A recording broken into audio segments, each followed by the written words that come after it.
I opened a cold beer for breakfast and called the hospital. Thank God Guo was not worse. He passed the dangerous time. But the mystery of Thompson 25 still bothered me. There was one clue the police didn't know. The young girl who brought Yu Tingwen to my office. I remember read her school uniform and the school badge that showed me her school. I took a cold shower, then sat quietly for 20 minutes. The tiredness from not sleeping disappeared. Then I sat at my desk planning my day. I soon decided what to do next. I left, first to the hospital to check on Guo. He lay there like any other patient. Covered in bandages, didn't give any clues. Next I called the police and worked with a detective in normal clothes. Together we went to the school, and in 30 minutes, I found the girl from yesterday. Our conversation was short. How's the manu Fiatabi? I asked. Who?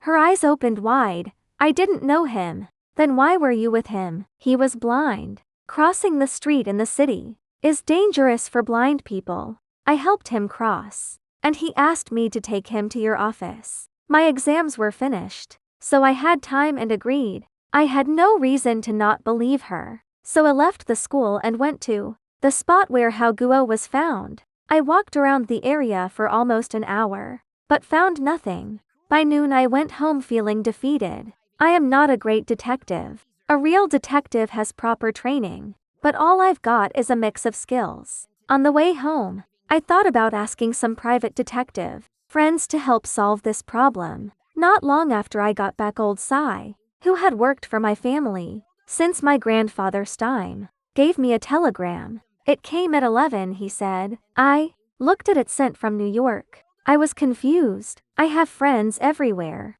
even with the Inuit people near Alaska. But who in New York would send me an important telegram?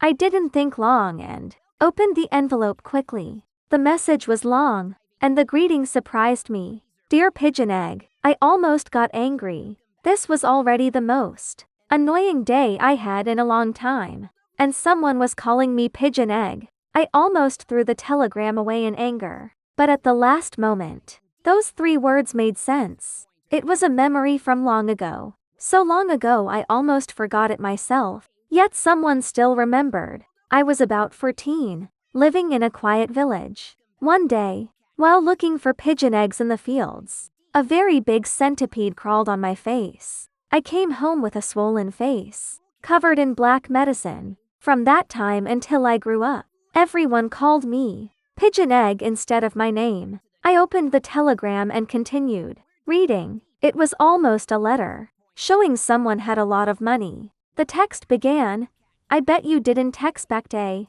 telegram from me. Guess who can't guess? Look at the signature. I knew at once it was a woman. Only a woman would play this game of guess who. I skipped to the end, where a very long signature waited. The naughty kitten who broke the music box, killed the pearl scale fish, and cut open the mynah bird.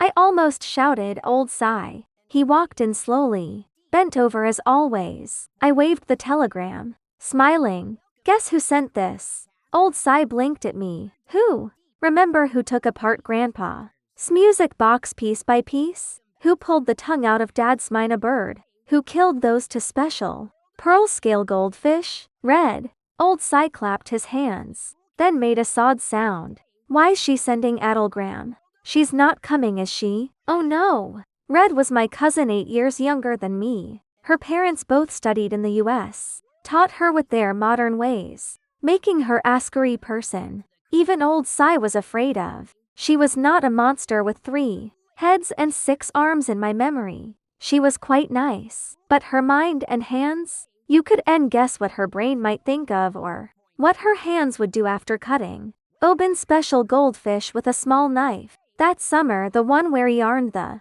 Pigeon Egg nickname, she and I spent in the village. The local girls stayed away, watching her carefully, and the boys stayed even farther away. I laughed. Let's read what she says. I read on, then called out, old Sai, get ready. She's coming at 4 p.m. today and wants me to pick her up. Tell her I embassy you go instead. Old Sai held his head, making sad sounds. Oh no. Red's coming. He looked around my apartment as If a group of robbers was about to come in, I had to laugh. Come on, old Cy, Red's grown up now. What is there to be afraid of? Wesley, he said, making a face. People change. But Red? She will be the same when she is 80. I shrugged. It can't be helped. She's coming. And we can't ignore her. You pick her up. All right. I am leaving and might come back late. Old Cy nodded, accepting it. I ate a quick meal and drove back to the office. I listened to the recording of my talk with Yu Ting. When again, his voice sounded in my ears. The more I listened, it became clearer. His last words showed not just disappointment but deep, clear fear. Now he was dead, and his death was connected, even if not directly, to my strong refusal to listen to him. I put my head in my hands, full of regret, but being sorry would end change anything. I sat in the office for a moment, looking at the clock. I sat in the office for a moment, looking at the clock. It was the same time you had visited yesterday. A sudden thought hit me. Instead of sitting here, why not walk the path Hao Guo took when he followed you? I knew where Hao Guo started and where he was attacked. Maybe walking the route myself would find something. I decided, and I left the office, choosing to walk instead of drive. I walked like I imagined you would walk. Once outside the city, I called a taxi but got out before reaching the place. Still, I found nothing. I'd been to the spot before, but this time I searched more carefully. The area was empty and lonely, good for a surprise attack. An area of grass was pushed down, clearly where the fight happened. But as I looked at the ground, I noticed something strange. The deepest footprints were like the soft shoes you wore yesterday. The other footprints were light. Not what you would expect from someone good at martial arts. I was confused. You died from injuries inside his body. What killed him? And how could the person who did it leave such light footprints? I walked back and forth, hands behind my back, until I stopped suddenly by a tree. On its thin trunk, a small nail held a small object, hidden among the thick leaves. It was easy to miss unless you looked carefully. I stepped forward. It was another paper monkey,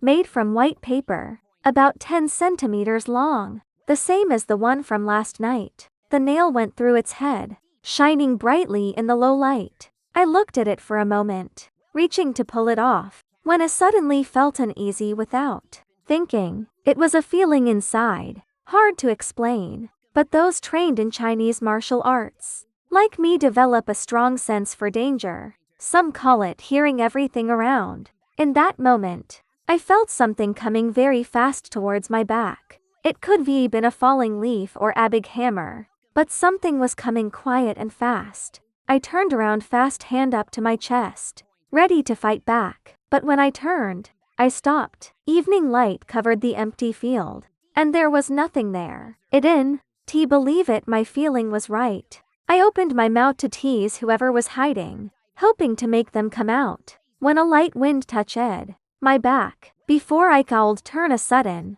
strong pain hit my back as something struck me hard.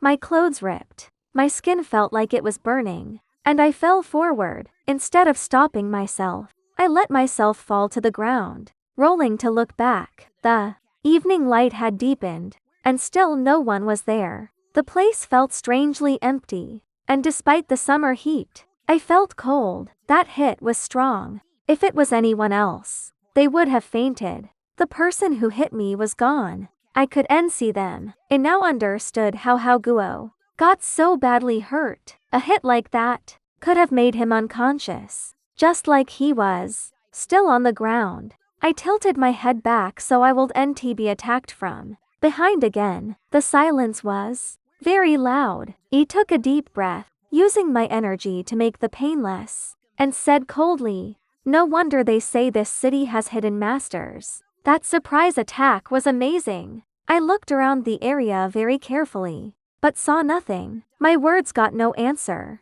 As if a ghost hit me, it tried to tease my attacker more to make them come out, but didn't succeed. As it got dark, I stood up carefully. The moment I did, a shadow like a snake moved fast from a tree, quiet and fast, right at me. I moved to the side quickly, but the shadow was unbelievably fast. As I moved, it hit my waist. A strong hit that made pain go through my body. I reached to grab it, but the shadow pulled back to the tree. I jumped towards it, only to feel another wind behind me. Before I could turn, another hit landed right on my back. I saw stars. A metallic taste filled my mouth, and I fell down. My body felt strange. I opened a cold beer for breakfast and called the hospital. Next, I called the police and worked with a detective in normal clothes. I'm not a great detective. Who in New York would send me an important telegram?